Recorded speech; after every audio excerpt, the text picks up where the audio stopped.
What are the benefits about being open about your sobriety with others? Hey, everybody, this is Josh, living life alcohol free. I didn't want to jinx it early on. I was afraid that if I talked about it with other people, somehow it was going to jinx my sobriety and make me kind of want to drink. I think the anxiety played a big role in that.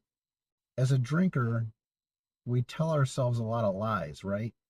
We continue drinking, and the first lie is that we don't have a problem with alcohol. There's a lot of other lies that come along with that lie.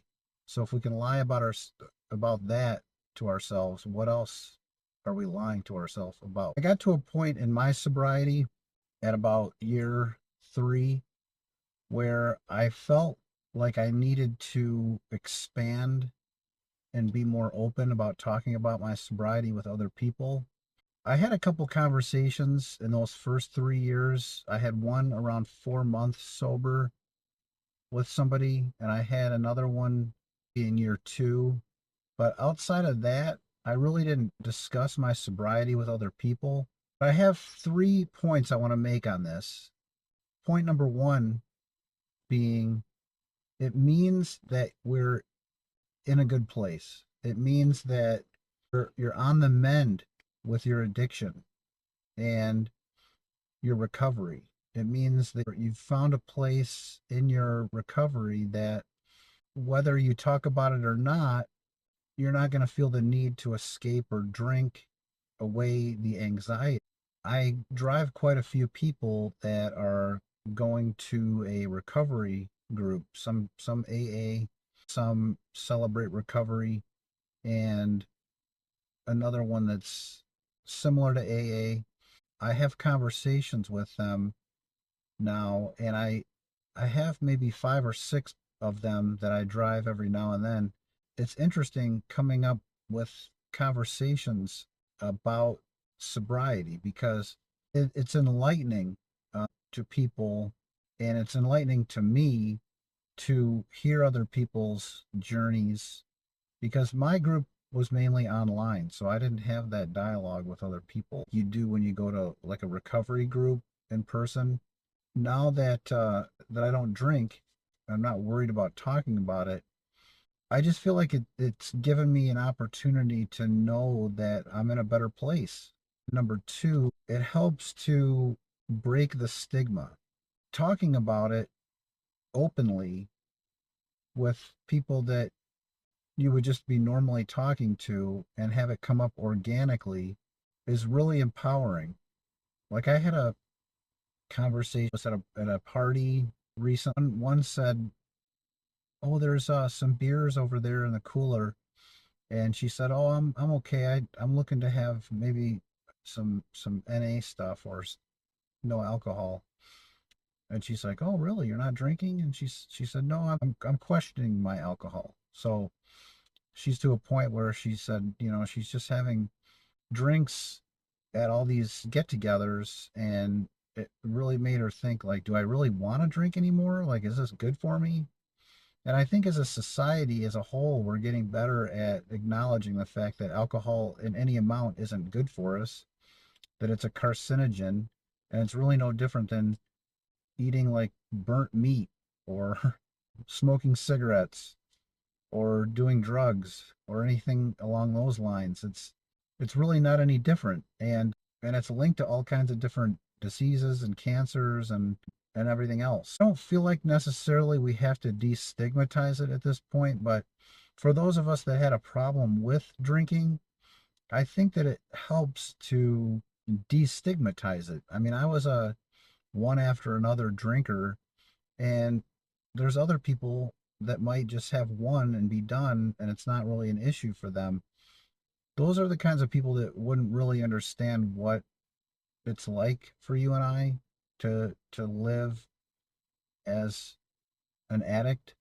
I didn't really like labeling myself an addict or that I had an addiction to alcohol. I had to kind of acknowledge it when I quit because most of my life as a drinker, I just told myself it was a habit. I like to just come home from work and drink, watch sports, or maybe go out to a restaurant and have a couple drinks and then go home and drink more. It was just a habit, I thought, and the longer I went without alcohol, I started to recognize that, it wasn't a habit. I was addicted to it. It was the routine, the ritual. I needed it. And I was fearful of not having it.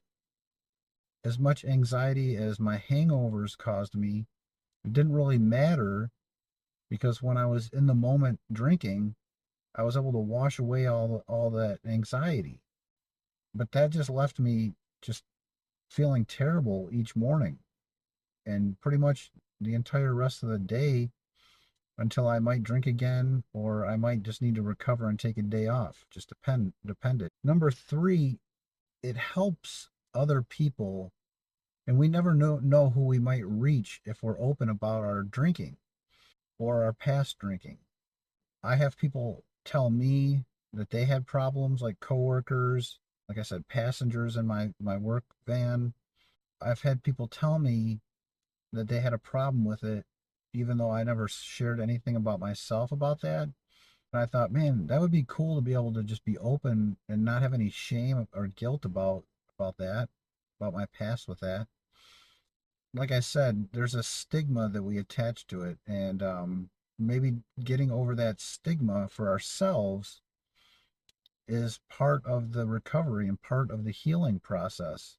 So that once we come to terms with our past, our drinking, we're able to enlighten others and help them not feel so stigmatized. I know that those people telling me their stories without even asking about it was beneficial to me. I remember I worked at Home Depot at one point for a couple of years, and I remember building a tool chest, or I was putting it together. It was like 8 o'clock at night, and a man came up to me and was like, "Man, this is just great, You and I, it's 8 o'clock on a Friday night, and you're building a tool chest. I'm shopping for some stuff for a building project for this weekend, and a lot of people are at the bar, but we're just sitting here sober as can be, having a conversation." And at that time, I was a drinker. This was 6 years ago, so this was a couple years before I got sober. But I appreciated that conversation because it was like, yeah, you're right. This is nice. I don't need alcohol. Even though later that night I knew I was going home to drink, but it didn't matter. It was like I kept that in the back of my mind for those couple years, and I never forgot that conversation. And so now I feel like I can give that conversation back to other people, open up about where I was with my struggle with alcohol, and you never know who you might help. These videos, I'm making them. I don't know who's getting them. YouTube has a way of just putting it out there, and I'm trying to stay consistent now for the last week or two. I'm getting right back to just sobriety, faith, and that kind of thing, and not so much about hikes that I'm going on or places I'm visiting or these other things. I'm trying to keep it to sobriety, keep it to faith, so that this algorithm finds the right people. Getting back to it, summer's over. We're getting into fall and even into winter now. And I'm just going to focus on there and just try to make sure that YouTube gets these videos to the right people, because I'm doing this because I want to help people and to feel like they can talk about their sobriety with other people. I mean, I want to spread the good news. That's part of the reason why this is faith and sobriety. Like in the Gospels, in the Bible, Jesus spread the good news that he was there to take away people's sins and that God is there, and through him, God's kingdom will be here on earth. I'm doing this to bring good news to people, that no matter where you're stuck, and it could be in alcohol, it could be in drugs, it could be in any number of things that's not good for us. If it's holding us back, we don't have to feel shame or guilt about those things. We can pray to God or whatever it is that helps you. I personally pray to God when I'm struggling with something. I tell him, I have a problem. I want you to take that from me. I don't want that anymore. It's not doing me any good. then I go from there. Sometimes it works right away, sometimes it doesn't.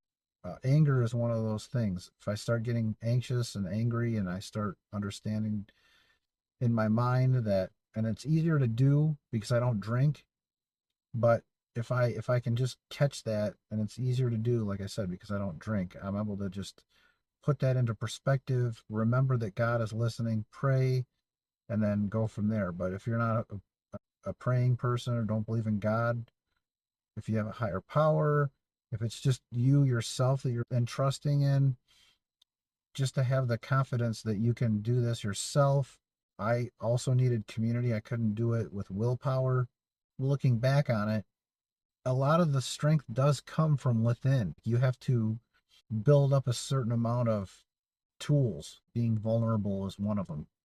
Opening up and actually doing things that make you feel uncomfortable at first, that you practice those things and you become better at them, and then you're able to kind of overcome those things come from within, and you have to be okay with just stepping out of your comfort zone.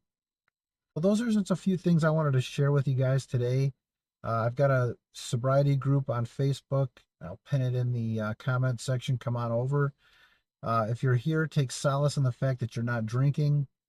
I appreciate you all being here. Like and subscribe if you took any solace from this video or any of my videos, and we'll talk to you soon.